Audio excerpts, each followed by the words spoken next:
안녕하십니까. 한국MPL협회장 이영주입니다. MPL 10분 특강 총 30강 중 제2강 MPL 권리분석 10분 요약입니다. 첫 번째로 MPL과 경매의 권리분석은 어떠한 차이점이 있는지, 두 번째로 1순위 근저당권의 권리분석에 대해서 살펴보겠습니다. 여기 경매 물건이 있습니다.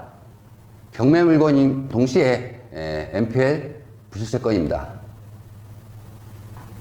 자, 이 MPL 부실세건을 놓고 MPL이나 경매나 물건 자체는 똑같습니다. 경매 물건인 건 똑같습니다. 단지 권리 분석에서 경매와 MPL의 권리 분석 차이점이 어떤 건지 살펴보는 겁니다.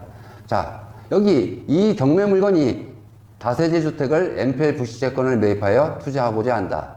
상기 내용을 보고 MPL 투자 방법을 권리 분석하시오.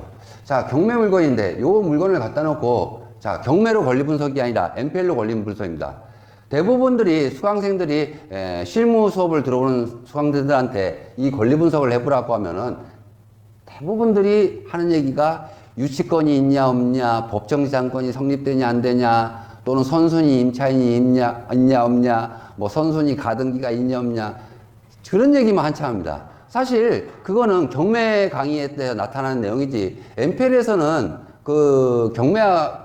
경매의 권리 분석을 하는 게 아니고, 여기서 MPL 권리 분석을 하라고 하면 유치권, 법정인상권을 갖다가 권리 분석을 하는 게 아니고, 우리가 1순위 근저당권이 여기가 다원 F란에 대부되어 있지만은 이 채권은 원칙적으로 한국신협이 갖고 있는 채권을 다원 F란에 대부가 채권을 사온 겁니다. 즉 1순위 근저당권을 갖다가 우리가 살 수 있냐 없냐, 산다면 누구하고 협상을 해야 되냐, 언제 가서 협상을 해야 되고, 어디 가서 협상을 해야 되고, 가격 협상을 갖다가 얼마에 살지를 가격 협상을 해야 되고, 내가 이 채권을 사서 배당 투자로 갈 것인지 유입세로 갈 것인지, 이 채권을 갖다가 권리 분석을 해야 되는데, 대부분들이 이 채권을 권리 분석을 하는 게 아니고 유치권이 있냐, 법정상권이 성립되냐, 그런 걸 권리 분석합니다. 그거는 경매 강의이고 MPL 강의가 아닙니다. MPL은 MPL로 채권을 갖다가 분리할 수 있는 눈을 보야지만이 실력이 늘고 MPL 투자해서 큰 수익을 올릴 수가 있지, 이 채권을 갖다 MPL로 권리 분석을 못하고 단순히 경매 물건이라고 해서 경매식으로 권리 분석을 했으면은 MPL을 갖다가 빨리 정복할 수가 없습니다. 따라서 우리가 이런 물건을 놓고 MPL로 권리 분석을 한다면 어떻게 권리 분석을 해, 경매하고 어떤 차이점이 있냐고 살펴보면은, 경매와 MPL의 차이점입니다.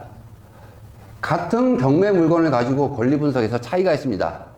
자, 아까 그 경매 물건을 놓고 경매로 권리 분석하는 방법과 MPL로 권리 분석하는 방법이 틀립니다. 물건은 같지만 경매로 권리 분석을 할 때는 경매로 권리 분석은 내가 낙찰을 받고 싶어서 권리 분석을 하는 겁니다. 따라서 권리 분석을 할 때 경매 입찰자 관점에서 입찰에 참여하는 입찰자 관점에서 권리 분석을 해야 되고, 두 번째로 권리 분석의 핵심인 점유 확보, 즉 내가 점유를 확보하는데 방해가 되는 권리가 무엇이 있는가를 권리 분석하는 게 경매 권리 분석입니다. 이에 반해서 MPL은 내가 채권을 사오는 거기 때문에 경매를 잡아놓은 채권자 입장에서 물건을 갖다 권리를 분석해야 됩니다. 따라서 입찰자 관점이 아니라 경매 채권자 관점에서 권리 분석을 해야 됩니다. 따라서 이 채권을 내가 매입을 할 때 이 채권에 선순위 임차인이 있는지 없는지, 후순위 임차인이 있는지, 선순위 조세가 있는지 없는지, 이런 선순위 채권부터 시작해서 채권 매입에 필요한 권리 분석을 해야 됩니다. 또한 이 채권을 사갖고 와서, 경매는 단순 낙찰이지만 MPL은 경우에 따라서 배당 투자와 유입 투자가 있습니다. 따라서 이 채권은 배당 채권인지 아니면 유입 채권인지에 따라서 구별을 하셔야 됩니다. 제가 MPL이 배당 투자와 유입 투자에서 뒷부분에 나오겠지만, MPL은 배당 투자 방법이 있고 유입 투자 방법이 있습니다. 또 주로 있다 배당 채권은 주거용 부동산이 많습니다. 따라서 이 채권을 사서 내가 배당 투자 또는 유입 투자를 해서 어떻게 채권을 해서 수익을 발생할 수 있는지, 채권자 관점, 채권을 사오는 채권자 관점에서 권리 분석을 해야 되지, 경매 입찰자 관점에서 권리 분석을 하시면 안 됩니다. 대부분 사람들은 다들 경매 입찰자 관점에서 채권을 분석하니까 MPL에다가 빨리 정복을 하지 못합니다. 따라서 MPL을 빨리 정복하시려면 채권자 관점에서 이 물건을 갖다가 권리 분석을 하고 분석을 하셔야 됩니다.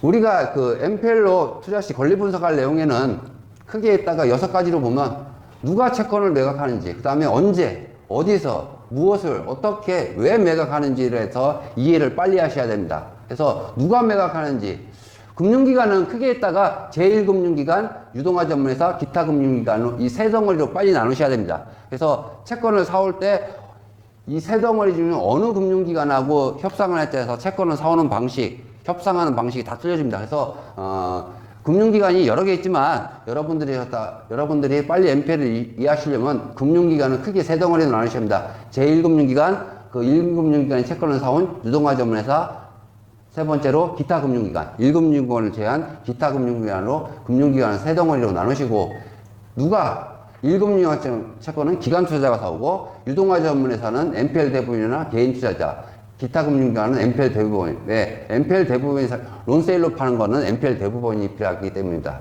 두 번째로 언제 파냐? 1금융기관은 풀로만 팔기 때문에 분기별로만 매각한다. 유동화 전문회사는 낱개로 팔기 때문에 수시로 매각한다. 기타 금융기관은 낱개로 팔기 때문에 수시로 매각한다. 이걸 빨리빨리 이해하셔야 됩니다. 그 다음에 어디 가서 사냐? 제1금융기관 채권을 사고 싶으면 풀로 팔기 때문에 회계법인을 가야 된다. 유동화 전문회사는 SPC, 특수 목적이기 때문에 직접 팔지 못하고 위탁자산관리업체인 자산관리회사로 가야 된다. 기타 금융기관은 본점 대부결에 가야 된다. 무엇을 우리가 부실채권이라고 하면 담보부실채권, 무담보부실채권, 기업구조조정채권, 회생채권이 있지만 우리가 공부하는 것은 2, 3번은 아니고 담보부실채권만 공부한다. 그럼 담보부실채권이면 뭐가 있냐? 여기에는 근저당권과 수익권 증서가 있다. 그래서 근저당권과 수익권 증서 사는 걸 공부하는 게 MPL이다.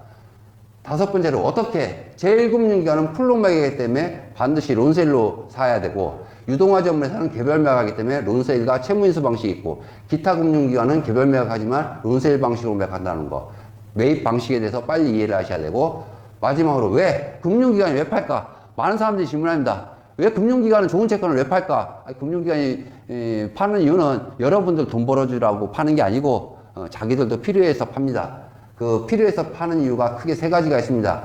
부실채권 비율이라든지 BIC 자기자본 비율 또는 영업이익과 대손충당금 이런 세 가지 문제점 때문에 금융기관은 울자 겨자 먹기로 팔 수밖에 없습니다.